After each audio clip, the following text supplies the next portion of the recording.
à la supervision financière qui était établie par la Commission. Dziękuję. Zieloni, Wolne Przymierze Europejskie. Je vous remercie. Pour le groupe des Verts, je donne la parole à M. Cohn-Bendit. Président, chers collègues, je vais continuer un peu dans cette direction qu'a développée Guy Verhofstadt. Il est évident que pendant 4 mois, on a tergiversé. Il est évident qu'on s'est trompé. Il est évident qu'en tergiversant, on a donné une dynamique au marché et à la spéculation. Au moins que ceux qui sont responsables au Conseil le disent. Ils disent on est fautifs. C'est nous, c'est de notre faute. Madame Merkel, Monsieur Sarkozy, je ne sais pas comment ils s'appellent et je ne sais pas ce qu'ils font dans la vie, mais tout le monde pouvait lire ça dans les journaux que c'était à faire tout de suite. Premièrement. Deuxièmement, je voudrais quand même qu'on comprenne une chose. Ce que doit faire le gouvernement Papandréou est une chose presque impossible. Et que je demande à l'ECOFIN, aux chefs de gouvernement, de réfléchir que eux, chez eux, ils sont incapables de mettre des réformes sur pied. Combien de temps la France a besoin pour réformer les retraites? Combien de temps l'Allemagne a besoin pour faire des retraites? Et maintenant, on demande à Papandréou, en 3 mois, tu changes tout. Vous êtes complètement fous.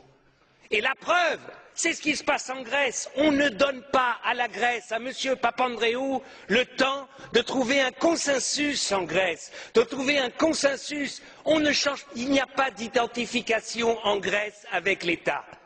Il y a, c'est chacun pour soi. On peut le regretter, la responsabilité est partagée par des dizaines d'années de pratiques, de corruption des politiques en Grèce, mais il faut créer une cohésion. Il faut le faire, ça se ne décrète pas. Et vous allez voir en Espagne, si vous avez des problèmes, comment ça va se faire. Et ils vont voir au Portugal, s'il y a des problèmes, comment ça va se faire. Monsieur Barroso en sait quelque chose parce qu'il a perdu des élections comme ça. Donc, non, il n'a jamais perdu l'élection. Je veux dire par là que nous devons avoir un sens de la responsabilité. Et nous ne devons pas demander l'impossible. Moi, j'ai l'impression, il y a un temps, on entendait I want my money back. J'ai l'impression qu'au gouvernement, maintenant, on dit I want to make money on the back of the Greece. Parce que c'est ça aussi, quand on emprunte à 1,5 ou 3% et qu'on donne à la Grèce à 3, à 5 ou 6%, on fait de l'argent sur le dos de la Grèce. C'est intolérable. Et puis alors, l'Europe peut prendre des initiatives. Guy Verhofstadt a raison quand il a parlé d'un fonds monétaire européen, d'un fonds d'investissement et de solidarité pour lever un emprunt européen. Il faut changer les traités. Eh bien, ici, camarades, ici, dans ce Parlement, nous avons la possibilité de prendre une initiative pour changer les traités. N'attendons pas le Conseil, ils sont incapables de décider. Prenons l'initiative, une initiative commune de ce Parlement pour changer les traités, pour qu'enfin il y ait un fonds monétaire européen qui puisse justement s'attaquer à la spéculation. Nous pouvons le faire, yes we can. Let's do it. Et maintenant, je voudrais dire autre chose sur le pilotage de ce qui se passe en Grèce. Je demande à la Commission d'associer la DG Emploi au pilotage, pour qu'on mesure aussi ce qui se passe en Grèce.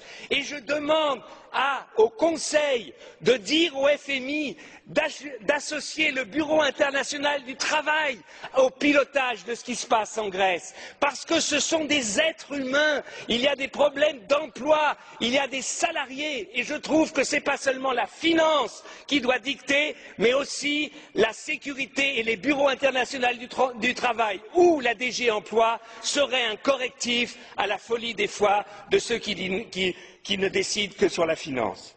Et puis, un dernier point.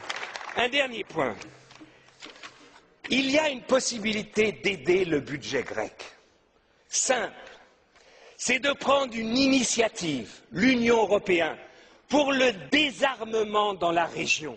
C'est-à-dire une initiative politique, Grèce, Turquie, pour le désarmement, c'est-à-dire une initiative politique que les troupes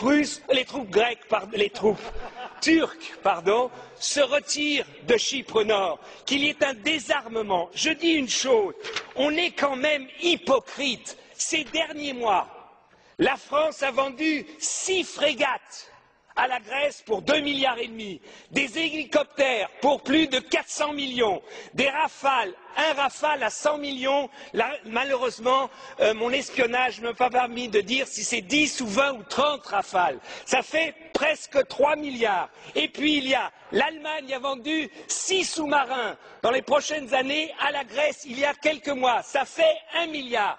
Mais on est complètement hypocrite. On leur donne de l'argent pour acheter nos armes. Je demande à la Commission de faire un rapport ici au Parlement européen et au Conseil sur toute la vente d'armes des Européens aux Grecs et aux Turcs ces dernières années. Qu'au moins il y ait transparence, qu'on le sache. Eh bien, je vous dis que si on agissait en manière responsable, assurons à la Grèce l'intégrité de leur territoire.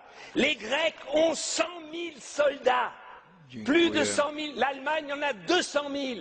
C'est complètement aberrant. Un pays qui a 11 millions d'habitants a 100 000 soldats. Demandons cela à la Grèce. C'est peut-être plus efficace que de baisser les salaires de quelqu'un qui gagne 1 000 euros. Voilà ce que je demande à la Commission, d'être un peu juste. Dziękuję panu za wypowiedź. Merci beaucoup, monsieur Cohn-Bendit. Au nom des conservateurs et réformateurs, je vous donne la parole. Dank u wel, meneer de voorzitter, om mij